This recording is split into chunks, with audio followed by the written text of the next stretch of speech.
Further family, we're kicking off season 2 with a heavy hitter.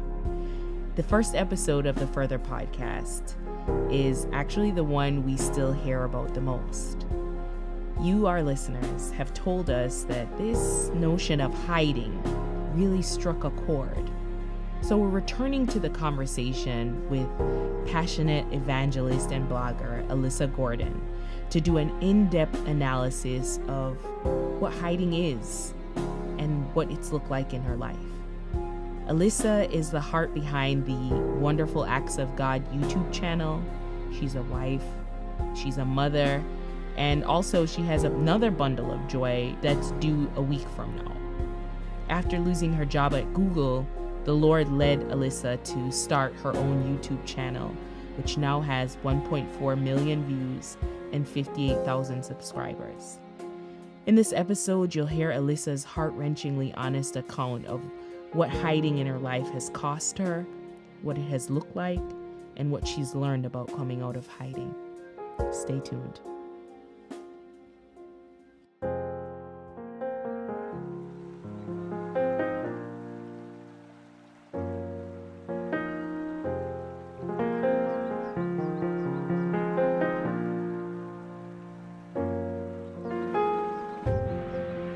My name is Shauna Knox, and this is Further, where we explore the real Christ and the real you. The way to life is extremely narrow, and very few of us ever find it. But let's keep looking. We'll do it together.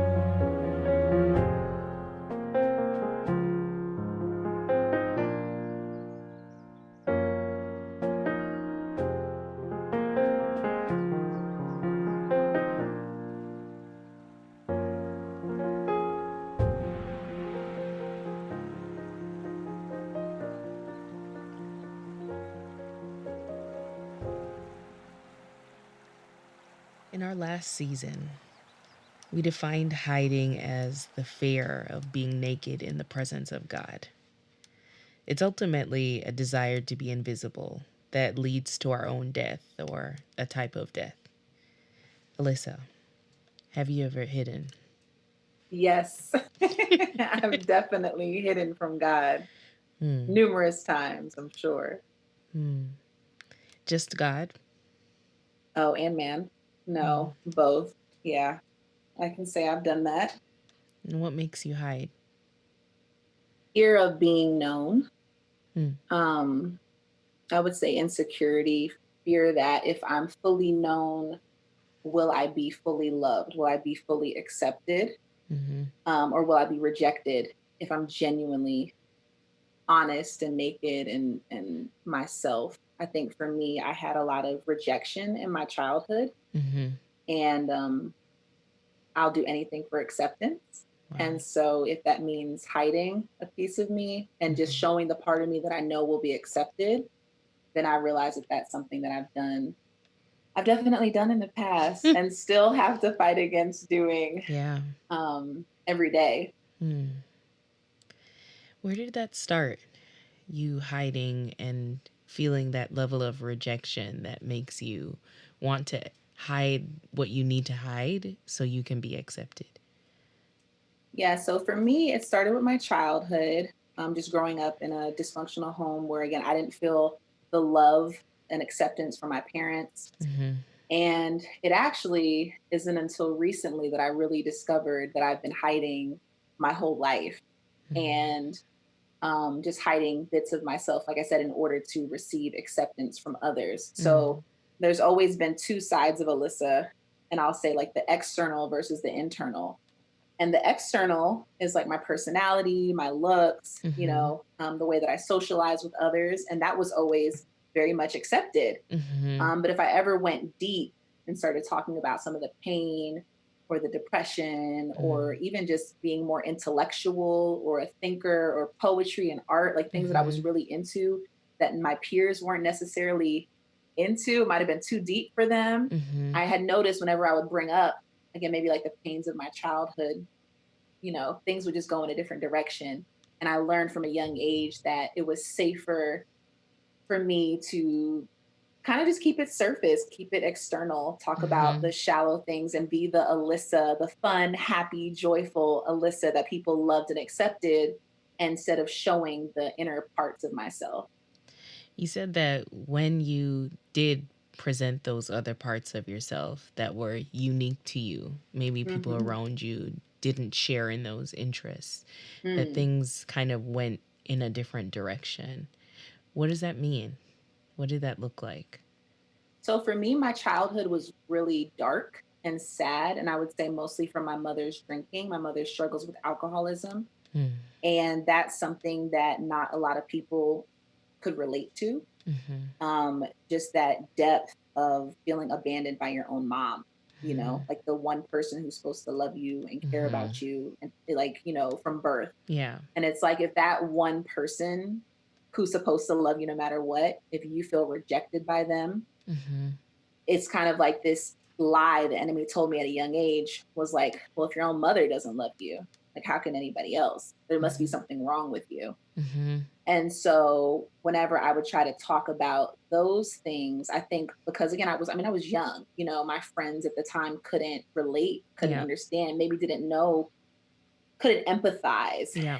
And it was such a dark, heavy thing that our time of fun and play Yeah. was dampened. And it was almost like a Mm. dark cloud entered the room. Mm. And I just learned again, just, hey, this isn't something that you talk about with everybody because, Mm. and also I felt like I was almost, it was almost like I was putting my burden onto other people and I saw other people take on that sadness for me. Mm. And I didn't want that, Mm. like I just realized like I'd rather have this be a fun, lighthearted moment and I'll carry my sadness by myself. When you hid things, where did you hide them? When I was younger, I hid it socially, like I Mm-hmm. said, just with my fun loving personality. Mm-hmm. In private, I would hide them. I mean, I read a lot of books. I would Mm-hmm. escape into fantasy, Yeah. into Yeah. movies, TV shows. When I got older, it was the attention and attraction of boys and Mm-hmm. relationships, parties, social clubs, drugs, Mm-hmm. drinking, Mm-hmm. anything to just keep my mind busy and not focused on what was going on the inside. Yeah. Yeah. And you said that recently you actually realized you've been hiding for your entire life. What Mhm. happened recently? Girl. I was like, I felt like I was supposed to do this because I'm like, this is like my coming out party publicly, Mm. right? Mm. So recently, I'm actually in a recovery program to help deal with some of my childhood issues. And they Mm. talk a lot about your inner child, which I think is fitting because you can't enter the kingdom unless you're like a little child, right? Mm. So it's doing like inner child work and figuring out again who you are on the inside, who is that hidden person, and letting that person come out. And Yeah. yeah, I just realized that man, like who I actually am, I don't think is reflected externally. Hmm. And even on my YouTube channel that I have, Wonderful Acts, where I tell Mm. stories about the wonderful acts of God, I've been trying to make my brand, I realized that my brand image, Hmm. I'm like, I don't know if this fully reflects who I am on the inside. I think people know external Alyssa, but not internal Alyssa. Mm-hmm. And I think just through doing inner child work and working my program and through the grace of God, he's just shown me again that just kind of like you've been so afraid of rejection Hmm. that you only show the part of yourself that you know will be accepted. Mm. And It's anything very that you're relatable. unsure of, you hide. Mm-hmm. If you're not 100% confident that this will be accepted, you're like, I'm good. Mm-hmm. And it even goes down to something as simple. I don't know if you could tell, but I'm like starting my lock journey. Are you? I No, am. I couldn't tell. I'm trying to start locking my hair. And Okay. that's something that I've been wanting to do for the longest. Like, Mm. I want to be Lisa Bonet, like hair wise. Yeah. But everybody would always tell me, like, no, don't lock your hair. I love your Mm-hmm. curls, and it's just like trying to appease man, Mm-hmm. and be and know like, oh, I know people love my hair. I know people Mm-hmm. love my curls. I know that that's They're accepted. accepted. Yeah. So I can keep my curls and I know people will accept me. But if I lock my hair, will people Mhm. still think I'm pretty? Will still people still think I'm attractive? Will people still like me? Because we Mhm. all just want that acceptance and that longing. But if I'm being true to myself, I'm like, I'm over my curly hair. Mhm. I want locks. Yeah. Yeah. so so it's something so simple as that where I realize that yeah, I've just been hiding. I haven't been true to my inner child or like my innermost being. Hmm. When you came to Christ at the very beginning of your walk with Jesus, and I know you've been walking with him for a while now, but at the beginning, did you think that your hiding would be over? I did. Hmm. When I first came to Jesus, who is the love of my life, I love him so much, and he saved me and changed me. Hmm. I did. And I think in the beginning, I really was free from hiding. I really think when I first came to Christ, because the way he drew me in, Mhm. and I've shared this testimony, but how I really surrendered to God was on a study abroad program in the Dominican Republic. Mhm. And the only person I had was Jesus, the Bible, and I had one friend who I met out there who was walking with the Lord. Mm. So who's they basically discipling me. I didn't know it. And all I did was read the Bible and pray. And I just felt so free because there was Mhm. no one there who knew me, no one there who Mhm. could judge me. I was able to just be my most authentic self, my most Mhm. Alyssa, Yeah. and just be with Jesus. And when I came back to the States, Mhm. I desperately wanted to find people who loved the Lord, who just Mhm. loved the Lord and wanted to serve the Lord because I didn't grow up in the church. So all I knew about church was what I read in the Bible. And I'm Mhm. like, this is so awesome. Like, let me find people. We're all going to love God together. We're going to share the good news together. We're going to Mhm. break bread together. We're going to be kind to one another. We're going to treat each other better than we deserve. Like, this is awesome. Mhm. And I get into church and I was Yikes. I was like, people would ask me, they would say, "Oh my gosh, you're so fresh. You're so in love with Jesus. You're in the honeymoon stage." And I would just be like, Mm. "Well, why aren't you guys? Like, why don't you all love the Lord more? Like, where's your joy?" Mm. And I didn't know that there were people who went to church out of tradition and out of religion and out of just that's what you do versus Mhm. actually going to go because before then I didn't go to church. I was at the club. I wasn't going Right. to church. Yeah.